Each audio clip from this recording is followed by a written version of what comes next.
Hello my dear students, कैसे हैं आप लोग। उम्मीद करता हूं मस्त होंगे, आपकी पढ़ाई एकदम से शानदार चल रही होगी। आज हम साइंस एंड टेक्नोलॉजी की तीसरी क्लास की ओर चल रहे हैं, जिसमें हम आपको थ्योरी के साथ सभी टॉपिक पर आधारित एमसीक्यू भी कराते हैं। तो मेरे साथ बिना कुछ टाइम वेस्ट किए हुए बने रहिएगा। चलते हैं पहले टॉपिक की ओर, जिसमें हम आपको स्पेस टेक्नोलॉजी के बारे में आज पूरा लेक्चर डिस्कशन करेंगे।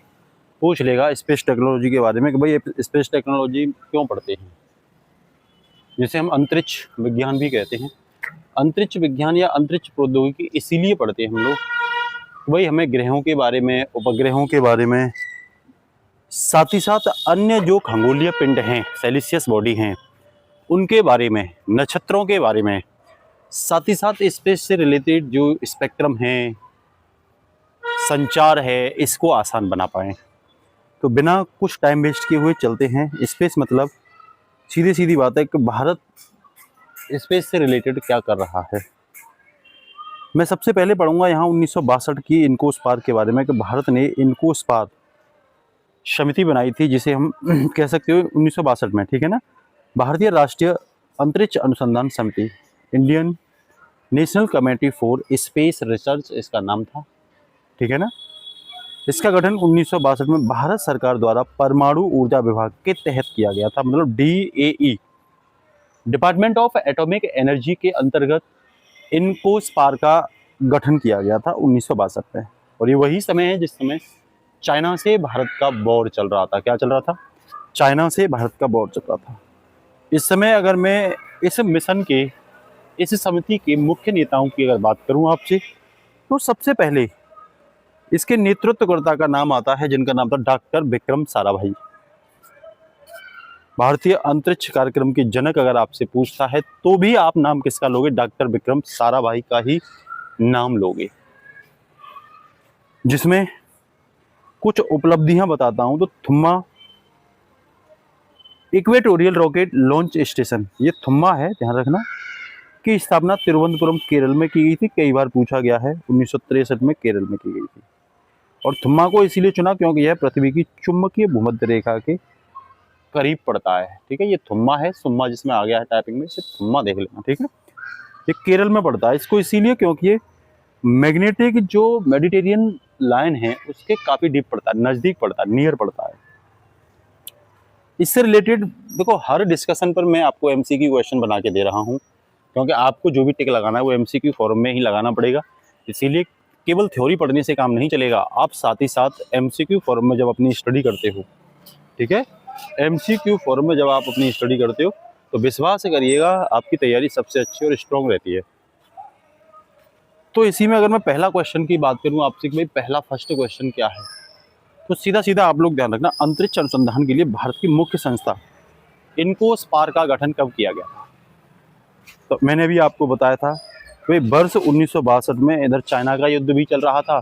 इसी समय इनकोस्पार का क्या किया गया था? गठन किया गया था। भारत को आवश्यकता पड़ी कि भाई हमें अंतरिक्ष पर भी अपनी पकड़ को क्या करना है? मजबूत करना है। क्या करना है? अंतरिक्ष पर भी अपनी पकड़ को मजबूत करना है। अगला, भारत सरकार द्वारा परमाणु ऊर्जा विभाग, डिपार्टमेंट ऑफ इकोनॉमिक एनर्जी के तहत कब गठन किया गया था? तो इसका भी ध्यान रखना, 1962 में ही कहोगे।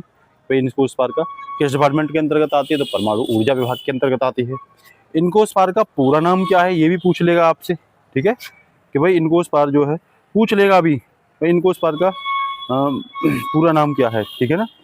तो ध्यान रखना, इनकोस्पार का जो पूरा नाम है वो भारतीय राष्ट्रीय अंतरिक्ष अनुसंधान समिति, जो मैंने अभी बताया ही था आपको, ठीक है ना, भारतीय राष्ट्रीय अंतरिक्ष अनुसंधान समिति।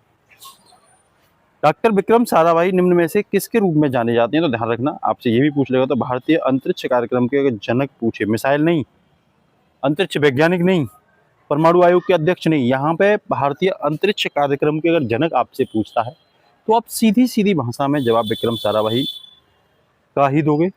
नेक्स्ट अगर मैं डिस्कशन की बात करूं, ध्यान रखना, इतना सुंदर डिस्कशन बनाने का प्रयास किया गया है आपके लिए, और सर आप पूरे फोकस के साथ स्टडी अगर करोगे तो विश्वास रखिएगा सबसे मोस्ट प्रोबेबिलिटी वाले क्वेश्चन आपको यहाँ देखने को मिलेंगे। मैं इसरो की बात करूं तो सीधा सीधा ध्यान रखना, 15 अगस्त 1969 को इसरो की स्थापना की गई थी। कल आपको पता है इसरो का स्थापना दिवस भी है। भारत का स्वतंत्रता दिवस भी है। कल का दिन काफ़ी कुछ भारत के लिए मायने रखता है, अहमियत रखता है, इसीलिए इसके बारे में जानना आपको बेहद ज़रूरी है। तो पूछ लेगा इसरो की स्थापना कब हुई, तो भाई 15 अगस्त 1969। इसरो क्या है? भारत की एक अंतरिक्ष एजेंसी है, जो कि भारत में जितनी भी सैटेलाइट हैं, जितनी भी अंतरिक्ष मिशन हैं, चाहे वो मंगल ग्रह पे हो, चाहे वो चंद्रयान हो, चाहे वो गगनयान हो, चाहे वो आदित्य L1 हो, वो सब इसरो के द्वारा ही क्या किए जाते हैं? लॉन्च किए जाते हैं। तो आपको इसरो को जानना बेहद बेहद ज़रूरी हो जाता है, ठीक है ना। तो पूछ लेगा इसकी फुल फॉर्म क्या है इसरो की, क्योंकि फुल फॉर्म कई एग्जाम में पूछी गई है डायरेक्ट। तो आप सीधा सीधा कह देना भाई, इंडियन स्पेस रिसर्च ऑर्गेनाइजेशन। क्या कहोगे? इंडियन स्पेस रिसर्च ऑर्गेनाइजेशन क्या है? इसरो की फुल फॉर्म है। स्थापना 15 अगस्त 1969 को की गई थी। इसको इनकोस पार का क्या लिया था? इसने स्थान लिया था। और इसका मुख्यालय इस समय कहाँ है? बेंगलुरु में है, अंतरिक्ष भवन में। आदर्श वाक्य अगर आपसे पूछता है तो मानव जाति की सेवा में अंतरिक्ष प्रौद्योगिकी। इसका आदर्श वाक्य क्या है भाई? मानव जाति की सेवा में अंतरिक्ष प्रौद्योगिकी, स्पेस टेक्नोलॉजी। पहले अध्यक्ष अगर पूछे तो डॉक्टर विक्रम साराभाई थे। वर्तमान में अध्यक्ष कौन है? तो डॉक्टर बी नारायण है, ये ध्यान रख लेना। लक्ष्य की अगर मैं बात करूं तो राष्ट्रीय विकास, संचार, मौसम और कृषि के लिए प्रौद्योगिकी का उपयोग किया जाता है इसरो के माध्यम से। जितने भी क्वेश्चन मैं आपसे पूछता हूं, सभी के आंसर आप सभी लोग कहां पे दोगे? कमेंट में। ये जो मैं आंसर यहाँ दे रहा हूं ना, इसके सभी आंसर आपको कमेंट में लिखने हैं, हर बच्चे को लिखने हैं, ये ध्यान रख लेना। भारतीय अंतरिक्ष अनुसंधान समिति की स्थापना कब हुई थी? ध्यान रखना। तो ये मैंने 1962 बताई थी आपको। देखो, ये राष्ट्रीय अनुसंधान की जगह यहाँ इसरो कर लेना। इसरो की स्थापना कब हुई थी? तो 15 अगस्त वर्ष 1968 को हुई थी। देखो ये दे रखा, सॉरी 69 को। कब हुई थी? 15 अगस्त सन 1969। यहाँ इसरो कर लेना आप लोग। क्या कर लेना? इसरो, ठीक है। यहाँ जो टाइपिंग हो गई है वो गड़बड़ हो गई है, ठीक है ना। ये जहाँ पे देखो है तो वही, इनिस्को पार भी जो है वो उसी की जगह तो इसरो बना है, ठीक है। तो एक तौर पे आप यहाँ इसरो ही मानोगे, ठीक है ना। पूछ लेगा इसका मुख्यालय कहाँ है? तो बेंगलुरु कर्नाटक में है, ठीक है। आपसे पूछ लेगा इसरो के पहले अध्यक्ष कौन है? तो डॉक्टर विक्रम साराभाई हैं। इनस्कोर पार का पूरा नाम क्या है? ठीक है, लेकिन यहाँ इनस्कोर पार ना पूछ के क्या बोलोगे आप? इसरो का पूरा नाम क्या है? ठीक है ना, क्या बोलोगे? इसरो का पूरा नाम क्या है? तो इसरो का नाम क्या बताओगे आप लोग? तो इसरो का बताओगे Indian council of space research, ठीक है ना।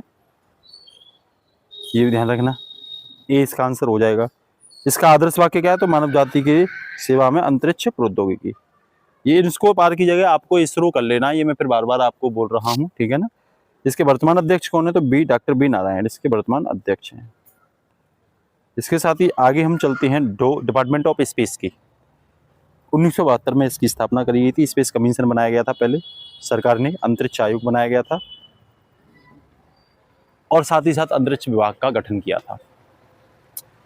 अगर मैं संरचनात्मक परिवर्तन की बात करूं तो सितंबर 1972 को इसरो को अंतरिक्ष विभाग के अधीन लाया गया। 1972 में सितंबर में इसरो अब किसके अधीन आ गई? अंतरिक्ष विभाग के अधीन आ गई, पीएमओ के अधीन आ गई। रिपोर्टिंग की बात करूं तो इसरो विभाग जो है सीधे भारत के प्रधानमंत्री के अधीन कार्य करेगा। इसरो का अध्यक्ष ही अंतरिक्ष विभाग का सचिव और अंतरिक्ष आयोग का अध्यक्ष होता है। ये पॉइंट भी आपके लिए जानना जरूरी है। इसकी भूमिका की अगर मैं बात करूं, डीओएस की, डिपार्टमेंट ऑफ स्पेस, तो ध्यान रखना ये भारतीय अंतरिक्ष कार्यक्रम के प्रशासन के लिए जिम्मेदार होता है। इसके एडमिनिस्ट्रेशन के लिए कौन जिम्मेदार है? अगर ये पूछ ले तो कह देना भाई इसके लिए डॉस जिम्मेदार है। कह रहा है इसरो भौतिक अनुसंधान प्रयोगशाला, PRL, NARL और NEC का क्या करता है? प्रबंधन। ये भी संस्थाएं हैं, इनका भी क्या करता है? ये प्रबंधन करता है। इन सभी संस्थाओं की फुल फॉर्म आप कहाँ पे लिखोगे? कमेंट में लिखोगे, ठीक है ना। इसी के साथ अगर मैं आंसर की बात करूँ तो भारत में अंतरिक्ष विभाग DOS का गठन कब किया गया था? तो 1972 में, ध्यान रख लेना। दूसरा है किस वर्ष अंतरिक्ष विभाग को अंतरिक्ष आयोग के अधीन लाया गया? तो सितंबर 1972 में लाया गया था। पीएमओ के अधीन पदानुक्रम का अर्थ क्या है? तो भैया सीधा सीधा इसका अर्थ है कि रिपोर्टिंग जो है सीधे पीएमओ के अंतर्गत की जाएगी, ठीक है ना। रिपोर्टिंग सीधे, अंतरिक्ष विभाग सीधे भारत के प्रधानमंत्री के अधीन कार्य करता है, क्योंकि ये रिपोर्टिंग किसे करता है? तो ध्यान रख लेना, ये जो रिपोर्टिंग करता है, मतलब ये रिपोर्टिंग, रिपोर्टिंग किसे कहा जाता है? तो रिपोर्टिंग को ही रिपोर्टिंग कहा जाता है, इसमें तो ऐसा कुछ जानना है नहीं। डीओएस की भूमिका क्या है? अगर ये आपसे बात करता है तो कहते हैं ना भारतीय अंतरिक्ष कार्यक्रम के प्रशासन के लिए जिम्मेदार होता है। ये मैंने भी बताई थी आपको कि ये सीधे तौर पर किसके लिए जिम्मेदार होता है? तो ये प्रशासन के लिए जिम्मेदार होता है, ठीक है ना। भौतिक विज्ञान प्रयोगशाला PRL, NARL, NSA का प्रबंधन कौन करता है? तो भैया इसरो करता है। ये हर एक क्वेश्चन आप अगर बार बार पढ़ोगे तो आराम से इसके बारे में जानकारी आपको हो जाएगी। अगर मैं आपको स्पेस में, अंतरिक्ष में कक्षाओं की बात करूं, टाइप ऑफ ऑर्बिट की बात करूं, तो ध्यान रखना सैटेलाइट को उनकी ऊंचाई और उद्देश्य के आधार पर अलग अलग कक्षाओं में क्या किया गया, स्थापित किया गया। जैसे low earth orbit LEO, medium earth orbit MIO, geo stationary earth orbit geo synchronous earth orbit. इसमें मैं LEO की बात करूं, इसे लो अर्थ ऑर्बिट कहते हैं। ऊंचाई इसकी 160 किलोमीटर से 2000 किलोमीटर होती है, जानना आपके लिए जरूरी है, ठीक है। गति अगर मैं बात करूं यहाँ पे तो 27 किलोमीटर प्रति घंटे की है LEO में। कारण क्या है, पृथ्वी का गुरुत्वाकर्षण बहुत अधिक होता है यहाँ पे, इसीलिए उपग्रह को नीचे गिरने से बचने के लिए बहुत तेज गति से चलना पड़ता है। तो यहाँ स्पीड उपग्रह की पूछे तो 27,000 किलोमीटर प्रति घंटा है। कितनी है? 27,000 किलोमीटर प्रति घंटा। परिक्रमण काल की बात करूँ तो 90 से 128 मिनट में एक चक्कर पूरा करता है। ISS के अंतरिक्ष यात्री एक दिन में 15 से 16 बार सूर्योदय देखते हैं, क्योंकि स्पीड ज़्यादा है ना, इसीलिए। मुख्य विशेषता की बात करूँ तो मैं कह रहा है कम देरी पृथ्वी के निकट होने के कारण सिग्नल तेजी से यात्रा करते हैं, ठीक है। इसी के साथ अगर मैं क्वेश्चन आपको अगर बताऊं इससे रिलेटेड तो ध्यान रखना, निम्न में से निम्न पृथ्वी कक्षा LEO की ऊंचाई कितनी है? तो अभी मैंने बताई थी 160 से 2000। निम्न में से उपग्रह की गति क्या है? कह रहा उपग्रह की गति लगभग कितनी होती है? तो 7.8 किलोमीटर प्रति सेकंड। यहाँ सेकंड आ गया, ये ध्यान रखना। ISS के अंतरिक्ष यात्री एक दिन में कितने मिनट में एक चक्कर पूरा करते हैं? तो 90 से 128 मिनट, ये मैंने बताई थी। ये लोग जो है इनका राउंड 90 से 128 मिनट में, मतलब लगभग 1.5 मिनट 2 घंटे के करीब में, 1.5 घंटे 2 घंटे के करीब में एक राउंड क्या कर देते हैं, पूरा कर देते हैं। ISS के चारों ओर एक दिन में कितनी बार सूर्योदय देखा जाता है? तो 15 से 16 बार देखा जाता है। DOS की भूमिका क्या है? तो ये भैया भारतीय अंतरिक्ष कार्यक्रम के प्रशासन के लिए जिम्मेदार है। उपग्रह इंटरनेट के लिए सर्वोत्तम कौन है? तो सबसे बढ़िया लो अर्थ ऑर्बिट है, जहाँ पे तेजी से आराम से जो है अंतरिक्ष में सैटेलाइट को मूव किया जा सकता है। अगला कह रहा है LEO उपग्रह के लिए सर्वाधिक उपयोगी सैटेलाइट इंटरनेट सेवा कौन प्रदान करता है? तो निजी कंपनियां करती हैं, जैसे स्टारलिंक है, वनवेव है। ये कंपनियां ज़्यादातर यहाँ पे अपने उपग्रह क्या करती हैं, लॉन्च करती हैं, प्रोवाइड कराती हैं इसरो को, तो हमारे उपग्रह लॉन्च करिए, क्योंकि इन्हें भी तो संचार में नीलामी वगैरह वो सब करना है, पैसे कमाने हैं। LEO उपग्रह उच्च रेजोल्यूशन में पृथ्वी की सतह का अवलोकन किस लिए सक्षम बनाते हैं? तो जमीनी सतह की तस्वीर लेने के लिए, क्योंकि इन्हें देखना पड़ता है ना कितने % वन हैं, कहाँ मरुस्थल है, और भी आतंकवादी संबंधी सीमाओं की निगरानी संबंधी के लिए ये LEO कामयाब है, ठीक है ना। हालांकि ये कृषि और निगरानी वन सर्वेक्षण के लिए भी जिम्मेदार है। LEO उपग्रह का एक महत्वपूर्ण उपयोग क्या है? तो महत्वपूर्ण उपयोग ये है कि ये जासूसी करता है, निगरानी करता है बाउंड्री की, मैंने अभी बताई थी। जैसे भारत बांग्लादेश की सीमा है, भारत पाकिस्तान की सीमा है, तो लो अर्थ ऑर्बिट में जो सैटेलाइट हैं उनके माध्यम से ही हम वहाँ की कनेक्टिविटी के माध्यम से मॉनिटरिंग कर पाते हैं, जासूसी कर पाते हैं, निगरानी कर पाते हैं सीमा की। LEO उपग्रह से मानव अंतरिक्ष उड़ान के क्षेत्र में सबसे महत्वपूर्ण योगदान किससे संबंधित है? तो ध्यान रखना अंतर्राष्ट्रीय अंतरिक्ष स्टेशन और भविष्य के स्पेस स्टेशन से संबंधित है, ठीक है ना। ISS मतलब अंतर्राष्ट्रीय अंतरिक्ष स्टेशन, ठीक है। अब इसके साथ ही नेक्स्ट टॉपिक है LEO के उपयोग और लाभ क्या हैं? तो सैटेलाइट इंटरनेट के लिए सर्वोत्तम है, जो प्राइवेट कंपनियां हैं ये अपने सैटेलाइट लॉन्च करवाती हैं इसरो के माध्यम से। उच्च रेजोल्यूशन यहाँ पे देखने को मिलता है, जमीन की स्पष्ट तस्वीर ली जा सकती है, देख रहे होंगे आप। रिमोट सेंसिंग, कृषि निगरानी और वन सर्वेक्षण रिमोट सेंसिंग के माध्यम से किया जा सकता है। जासूसी उपग्रह का प्रयोग मानव अंतरिक्ष उड़ान के लिए, जैसे अंतरिक्ष स्टेशन है, भारतीय स्पेस स्टेशन है, तो 2035 तक भारत अपना भारतीय स्पेस स्टेशन ओपन करने की क्या कर रहा है, बात कर रहा है, ठीक है ना। यही मैं मध्य अर्थ ऑर्बिट की बात करूँ, मीडियम अर्थ ऑर्बिट की बात करूँ, तो ध्यान रखना यह बीच का रास्ता है, ना तो यह पृथ्वी के बहुत करीब है और ना ही यह बहुत दूर है। ऊंचाई 2000 से 35,786 किलोमीटर, लगभग 36,000, ध्यान रखना, ठीक है ना। अधिकतर नेविगेशन उपग्रह यहीं पे लॉन्च किए जाते हैं, जैसे हमारा नाविक है, ठीक है, तो ये अर्थ से 2 से 35,786 किलोमीटर के बीच में पड़ता है। ज़्यादातर नेविगेशन उपग्रह GPS वगैरह लगभग 20,200 किलोमीटर की ऊंचाई पर ही रहते हैं, ठीक है ना। तो नेविगेशन के लिए बहुत ज़्यादा क्या है, सुलभ है, ये ध्यान रख लेना, ठीक है। समय की बात करूँ तो कह रहा पृथ्वी का एक चक्कर लगाने में इन्हें लगभग 12 घंटे का समय लगता है। यानी ये एक दिन में 2 चक्कर लगा देते हैं। नेविगेशन के लिए बहुत ही इंपॉर्टेंट है, ध्यान रख लेना। नेविगेशन मतलब समुद्र से संबंधित जो है ना नौ परवन वगैरह होती है, तो समुद्र में निगरानी कैसे की जाएगी उसके लिए बहुत ही इंपॉर्टेंट है। कवरेज की अगर मैं बात करूँ, पूरी दुनिया को कवर करने के लिए इस कक्षा में 24 से 30 उपग्रहों की जरूरत होती है, जबकि एलईओ में तो हजारों लगेंगे।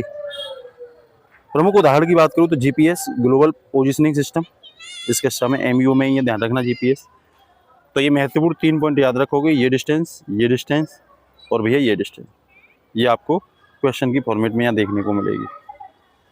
पहला क्वेश्चन मैं करूँ तो एमईओ के बीच का रास्ता क्यों कहा जाता है, तो ध्यान रखना ये पृथ्वी के बहुत करीब और बहुत दूर नहीं है, ये बीच का है, इसीलिए बीच का रास्ता कहा जाता है।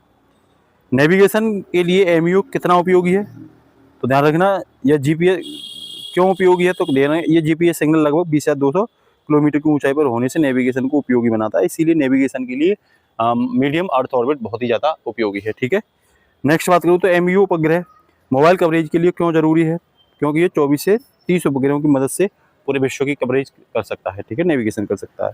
इसकी ऊंचाई कितनी होती है, तो 2000 से 35,786, ये मैंने आपको बताया। एमईओ उपग्रह एक चक्कर लगाने में पृथ्वी के 2 चक्कर एक चक्कर लगाने में पृथ्वी के 2 चक्कर लगाते हैं। ये लगभग कितने घंटे में पूरा करता है, 12 घंटे में मैंने बताई थी, इसीलिए एक दिन में ये 2 राउंड लगाते हैं, 2 चक्कर लगाते हैं। ठीक है ना, क्या निम्न में से कौन सा एमईओ का प्रमुख उदाहरण है, तो ग्लोबल पोजिशनिंग जो सिस्टम है, जीपीएस जो है, ठीक है ना, ये एमईओ में है। ठीक है ना, एमईओ का ही ये क्या है, एग्जाम्पल है। ठीक है, इसके साथ ही अगर नेक्स्ट में बात करूँ आपसे, तो ध्यान रखना जीईओ, इसे जियो स्टेशनरी ऑर्बिट कहते हैं, भू स्थैतिक कक्षा कहते हैं। क्या यह फिक्स कैमरा की तरह है एक तरीके से, और यह पृथ्वी के साथ साथ घूमता है, इसीलिए ऐसा लगता है कि यह एक ही जगह है, जैसे ये लग रहा है, ये जीईओ में ही लग रहा है। ठीक है, सटीक ऊंचाई की बात करूँ तो 35,786 लगभग 36,000 पृथ्वी की सतह से लगभग 35,786 किलोमीटर ऊंचाई पर होता है। ये स्थान की बात करूँ तो ठीक भूमध्य रेखा के ऊपर ही रखा जाता है, 0 डिग्री लैटिट्यूड पर। क्या सूर्य 21 मार्च और 23 सितंबर को इक्वेटर पर होता है, भूमध्य रेखा पर होता है, ये तारीख याद रखना। क्या यह उपग्रह पृथ्वी के घूमने की समान गति से चलता है, एक चक्कर पूरा करने में 23 घंटे 56 मिनट 4 सेकंड का समय लगता है। यह पृथ्वी के ठीक एक दिन के बराबर है, पृथ्वी से देखने पर यह एक ही जगह लगता है। उपयोग किसमें किया जाता है भाई, यहाँ पे जो सैटेलाइट लॉन्च किए जाते हैं उसका, तो डीटीएच में, टीवी में, टाटा प्ले में, डिश टीवी में, आपके घर की छतरी में। ठीक है ना, कह रहा है ये की दिशा बार बार सैटेलाइट की ओर होती है। ठीक है ना, तभी तो हम छत पर देखा होगा छतरी सैटेलाइट की ओर घुमा देते हैं, और ये टाइम दे रखा है, इसे याद रख लेना और बड़ा इंपॉर्टेंट है। अब आ जाओ क्वेश्चन की ओर मूव करते हैं। कह रहा है जीईओ को फिक्स्ड कैमरा क्यों कहते हैं, क्योंकि पृथ्वी के साथ साथ घूमता है, इसीलिए हम इसे फिक्स्ड कैमरा कहते हैं। कह रहा है जीईओ उपग्रह किस रेखा के ऊपर स्थित है, तो ये भूमध्य रेखा के ऊपर स्थित है। जीईओ उपग्रह से देखने पर पृथ्वी कैसी दिखाई देती है, तो एक ही जगह पर स्थिर दिखाई देती है। जीईओ की सटीक ऊंचाई कितनी है, तो 35,786। जीईओ उपग्रह की घूर्णन गति कितनी होती है, तो ध्यान रखना 23 घंटे 56 मिनट 4 सेकंड होती है। 23 घंटे 56 मिनट 4 सेकंड होती है। कह रहा है जीईओ उपग्रह का मुख्य उपयोग क्या है, तो ये संचार जैसे डीटीएच वगैरह, टीवी केबल वगैरह को क्या करता है, सुलभ करता है, उसके लिए इंपोर्टेंट होता है। आगे अगर मैं बात करूँ आपसे, तो उपयोग और विशेषताओं के बारे में, तो ध्यान रखना मौसम निगरानी में 24 घंटे लगातार आप नज़र रख सकते हो मौसम पर, चक्रवात हैं, बादलों को अगर देखना है या अन्य मौसम संबंधी जो घटनाएं होती हैं। और ये कवरेज के लिए इंपॉर्टेंट है, ये बहुत ऊंचाई पर स्थित है, इसीलिए पृथ्वी के एक विशाल भाग को आराम से देख सकता है, कवरेज कर सकता है।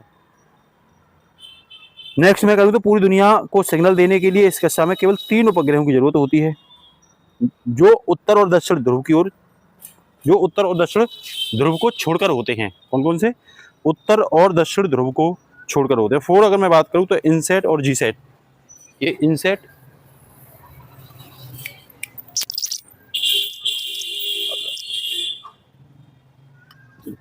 तो ये भी ध्यान रखना आप लोगों को। ठीक है, तो इसके साथ साथ अगर आपसे क्वेश्चन पूछता है कि भाई जीईओ और जीएसओ में क्या अंतर है, ये भी पूछ लेगा, क्योंकि स्पेस टेक्नोलॉजी से रिलेटेड ये क्वेश्चन पूछे जाते हैं, तो आपके लिए वो जानना बहुत जरूरी है। ठीक है ना, तो जीईओ मतलब जियो स्टेशनरी, और वहीं जीएसओ भी पूछ लेगा आपसे कि भाई जीएसओ क्या होता है। एक सेकेंड बस।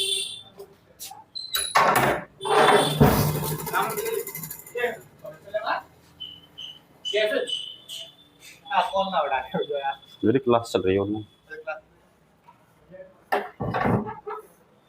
तो ये भी ध्यान रखना, जीईओ और जीएसओ के अंतर्गत अगर मैं बात करूं आपसे, तो आपसे जियो स्टेशनरी पूछ लेगा कि भाई जियो स्टेशनरी जो ऑर्बिट है उसका रोल क्या है, ठीक है ना। तो एंगल जो है ना इसका वो 0 डिग्री, मैंने इसीलिए बताया कि भाई 0 डिग्री एंगल पर होता है, इसीलिए ये 0 डिग्री अक्षांश पे भी होती है, इक्वेटर लाइन पर होती है। इसकी ऊंचाई मैंने आपको बता दी, कह रहा पृथ्वी से हमेशा एक ही स्थान पर स्थिर दिखाई देता है। और जीओ में बात करूं तो यहाँ पर झुकी हुई कक्षा होती है, परिक्रमण काल 24 घंटे होता है, ऊंचाई तो वही 36,000 रहेगी, और कह रहा है पृथ्वी से स्थिर दिखाई नहीं देती, ठीक है। ये आप देख भी रहे होंगे 3 उपग्रह, ये सब मैंने इनके बारे में डायग्राम भी, एक बार आप लोग डायग्राम को भी क्या कर लिया करिए, देख लिया करिए, ठीक है ना। मैं अगर बात करूं क्वेश्चन से रिलेटेड, जो कि ढेर सारे क्वेश्चन देता हूं मैं एक एक टॉपिक पर, तो आप हर एक क्वेश्चन पर जोर दिया करिए, ठीक है। कहां से क्वेश्चन निकाल लो कुछ पता नहीं है। मौसम की निगरानी में जीईओ उपग्रह क्या कर सकते हैं, तो आप ध्यान रखना, ये निरंतर मौसम की क्या देते हैं, जानकारी देते हैं।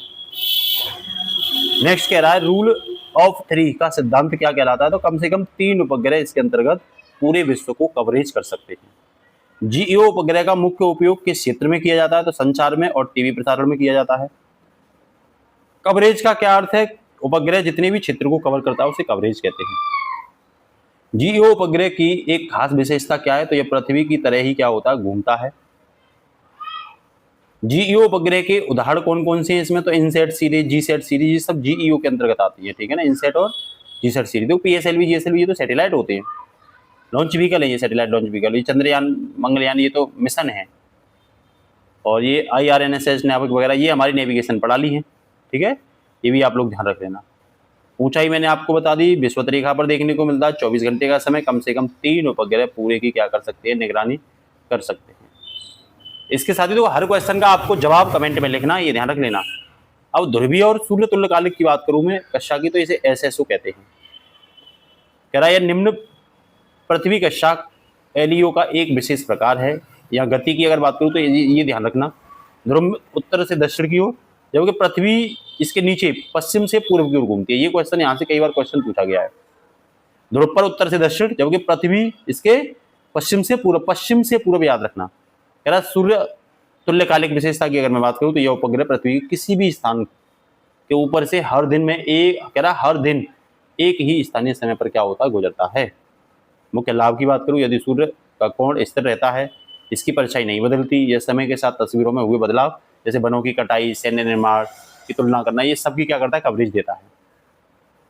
अनुप्रयोग की बात करूं तो खुफिया जानकारी, कृषि की निगरानी, संसाधन मानचित्रण, गूगल अर्थ वगैरह साफ नक्शा क्या देता है, क्लियर करके देता है।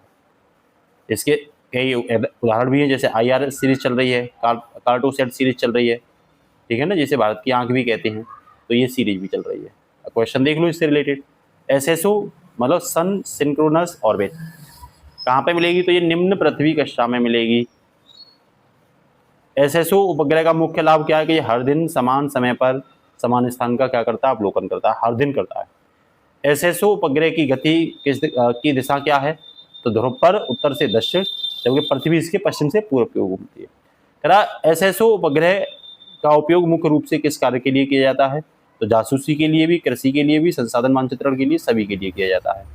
पृथ्वी SSO उपग्रह के नीचे किस दिशा में घूमती है, तो ये पश्चिम से पूर्व, मैंने आपको बताई थी। SSO उपग्रह के उदाहरण भी मैंने आपको बताए थे, IRS, ठीक है ना, सीरीज जो है इसी की है, ये ध्यान रख लेना, ठीक है ना। अब ये क्वेश्चन आपके लिए, इनका जवाब आप लोग दोगे। पहला क्वेश्चन देखो, यूनेस्को का गठन पूछा, अंतरिक्ष कार्यक्रम के जनक, अंतरिक्ष विभाग सीधे किसके अधीन आता है, ये क्वेश्चन आपको जवाब कमेंट में देने हैं, ये देख लो आप सब लोग। ये भी जवाब आपको कमेंट में देने हैं। अंतरिक्ष IRSS और जासूसी उपग्रह को मुख्य रूप से किस कक्षा में स्थापित किया जाता है, ग्लोबल पोजिशनिंग सिस्टम नेविगेशन उपग्रह की मुख्य रूप से किस कक्षा में स्थापित किया जाता है, ये भी। तो ये आंसर आपको कमेंट में लिखने हैं सभी बच्चों के। मैं चेक करूँगा क्या आपने सीखा है क्लास में। कह रहा भूस्थितिक कक्षा पृथ्वी की सतह से लगभग कितनी ऊंचाई पर स्थित है, ये भी पूछ लेगा। इनमें से कौन सी कक्षा भूमध्य रेखा के ठीक ऊपर है, ये भी आपसे पूछ लेगा, ठीक है।